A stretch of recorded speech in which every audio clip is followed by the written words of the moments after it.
मंडळी, आज 15 ऑगस्ट आपला सर्वात मोठा सण, आपला सर्वश्रेष्ठ दिवस.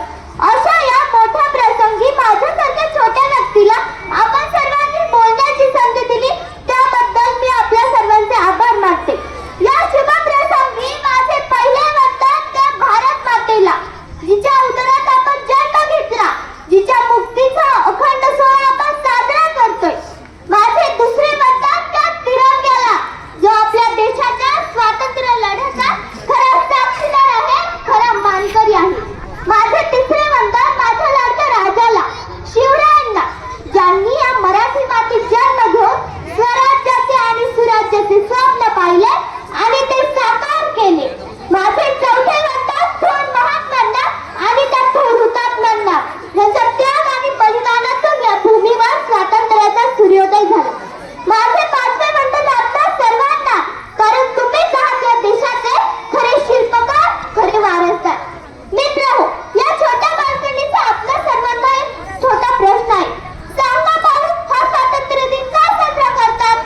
कोणी म्हणेल नवीन कपडे घालण्यासाठी, कोणी म्हणेल प्रभात फेरी काढण्यासाठी, देशभक्तीपर गीते ऐकण्यासाठी, कोणी म्हणेल गोळ्या जिल्ह्याला जाण्यासाठी.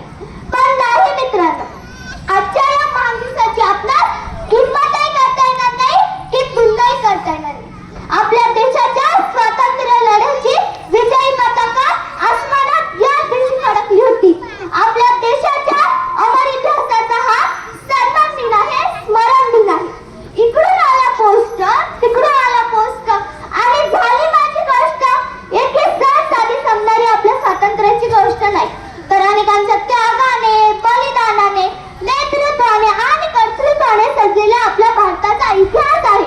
साऱ्या जगाला सत्य, अहिंसा, न्याय व शांतीचा संदेश देणारा, तिमिरातून त्याच्याकडे जाणारा आपला प्रेरणादायी इतिहास आहे. आपला प्रेरणादायी इतिहास आहे. पण मित्रांनो, इतके पुण्याही मिळूनही काही प्रश्न मात्र माझ्या डोक्यात घोंगावत आहे. खरंच आपल्याला स्वातंत्र्याचा अर्थ समजला का? खरंच आपण स्वातंत्र्यमुक्त झालो आहोत का?